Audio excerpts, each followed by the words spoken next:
Hello, I'm Tam on the Tam BOTC channel. We're going to read a brief part from this book, and then one day I will do an actual reading of this whole book, but I'm mostly reading like some of my favorite parts in books. And we're going to I wish we were watching. I mean, it's on HBO if you do.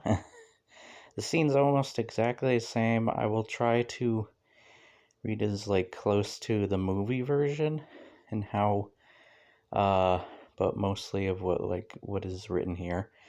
Um and I know it's going to be hard to do Sugar's voice, but this is the famous coin scene from No Country with Old Men, for Old Men, sorry. And then I'll show you a couple of books I got. And then I want to do the famous It sewer drain scene next time. All right. He crossed the Pecos River just north of Sheffield, Texas, and took Route 349 south. When he pulled into the filling station at Sheffield, it was almost dark, a long red twilight, with doves crossing the highway, heading south toward some ranch tanks. He got change from the proprietor and made a phone call and filled the tank and went back in and paid. "Y'all getting rain up your way?" the proprietor said. "Which way would that be? I seen you were from Dallas." Sugar picked his change up off the counter. "What business of it is yours where I'm from, friendo?" "I didn't mean nothing by it." "You didn't mean nothing by it." "I was just passing the time of day." "I guess that passes for manners and your view of things." "Well, sir, I apologized. If you don't want to accept my apology, I don't know what else to say I can do for you." "How much are these?" "Sir?" "I said, how much are these?"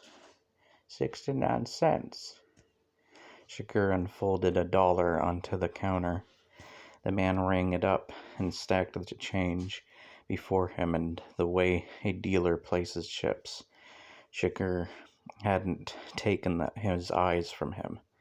The man looked away. He coughed. Sugar opened the plastic package of cashews with his teeth and doled a third part of them into his palm and stood eating. "Would there be something else?" the man said. "I don't know, will there?" "Is there something wrong?" "With what?" "With anything. Is that what you're asking me? Is there something wrong with anything?" The man turned away and put his fist to his mouth and coughed again. He looked at Sugar, and he looked away. He looked out the window at the front of the store, the gas pumps, and the car sitting there. Sugar ate another small handful of cashews. "Would there be anything else?" "You've already asked me that." "Well, I need to see about closing." "See about closing?" "Yes, sir." "What time do you close?" "Now. We close now." On the page, I'm doing this with one hand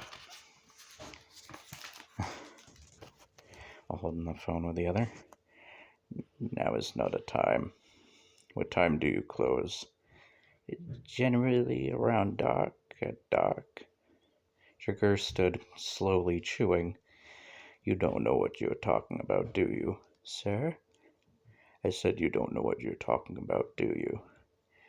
"I'm talking about closing. That's what I'm talking about." "What time do you go to bed?" "Sir?" "You're a bit deaf, aren't you? I said, what time do you go to bed?" "Well, I'd say around 9:30. Somewhere around 9:30. Sugar poured more cashews into his palm. "I could come back then," he said. "We'll be closed then." "That's all right."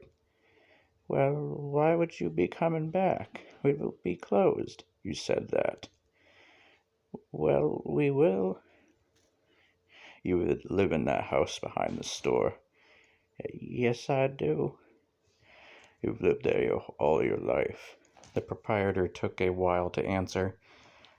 This is my wife's father's place, he said originally. You married into it.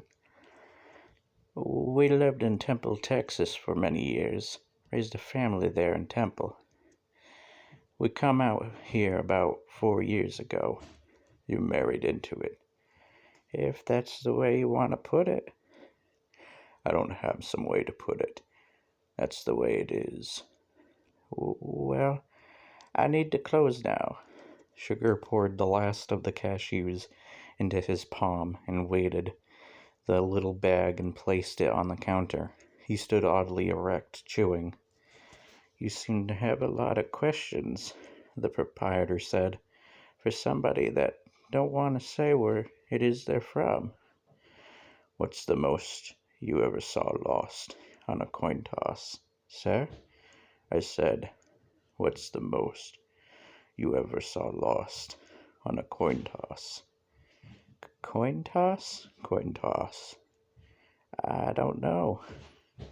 Folks don't generally bet on the coin toss. It's usually more like just to settle something. What's the biggest thing you've ever saw settled? I don't know. Sugar took a 25-cent piece from his pocket and flipped it, spinning into the bluish glare of the fluorescent lights overhead. He caught it and slapped it into the back of his forearm, just above the bloody wrappings. Call it, he said. Call it? Yes.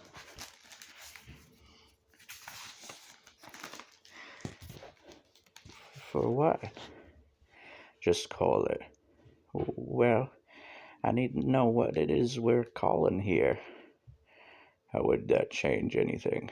The man looked at Sugar's eyes, for the first time blue as lapis, at once glistening and totally opaque, like wet stones. You need to call it. Sugar said, I can't call it for you. It wouldn't be fair. It wouldn't even be right. Just call it. I didn't put nothing up. Yes, you did. You've been putting it up your whole life. You just didn't know it. You know what date is on this coin? No, it's 1958. It's been traveling 22 years to get here. And now it's here. And I'm here. And I've got my hand over it. And it's either heads or tails. And you have to say, call it. I don't know what it is we stand to win. In the blue light, the man's face was beaded thinly with sweat. He licked his upper lip. You stand to win everything, Sugar said. Everything. You ain't making any sense, mister. Call it. All right. Heads then. Sugar uncovered the coin. He turned his arm slightly for the man to see. Well done, he said. He picked the coin from the wrist and handed it across. What do I want with that? Take it. It's your lucky coin. I don't need it. Yes, you do. Take it. The man took the coin. I gotta close now, he said. Don't put it in your pocket. Sir? Don't put it in your pocket. Where do you want me to put it, then? Don't put it in your pocket. You won't know which one it is. All right. Anything can be an instrument, Sugar said. Anything can be an instrument. Sorry. They don't have the little bunny ears, so to say, whenever somebody talks, by the way. So when it starts blending with giant parrots, I can't tell who's talking. It makes it annoying until you see the who said part. Small things. things you wouldn't even notice. They pass from hand to hand. People don't pay attention. And they one day, there's an accounting. And after that, nothing is the same. Well, you say it's just a coin. Okay, maybe someone's still talking. Or you just say it's just a coin, for instance. Nothing special there. What could that be an instrument of? You see the problem. To separate the act from the thing, as if the parts of some moment in history might be interchangeable with the parts of some other moment. How would that be? Well, it's just a coin. Yes, that's true. Is it? Sugar coped his hand and scooped his change from the counter into the palm and put the change in his pocket and turned and walked out the door. The proprietor watched him go, watched him get out into his car. The car started and pulled off from the gravel apron onto the highway south. All right, that's that read. That was short compared to the rings part. I didn't know where to start with the rings part, honestly, so I just did the whole chapter, and it sadly took longer than I thought. Well, minus a couple other things I talked about in the video. Both like in the intro and ending. But let me show you some new books I got, or not new, but books that I got recently. So, and I will be getting more in these series, so doing Halo sometime in the future. Definitely want to do these.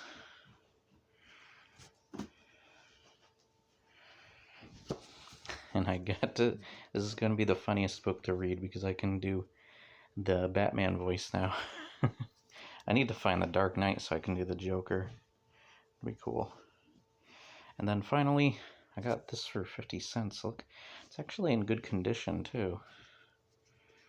Which is surprising. I got it from the same place I got Metro 2033 from. Just really interesting that I find some neat books there once in a while.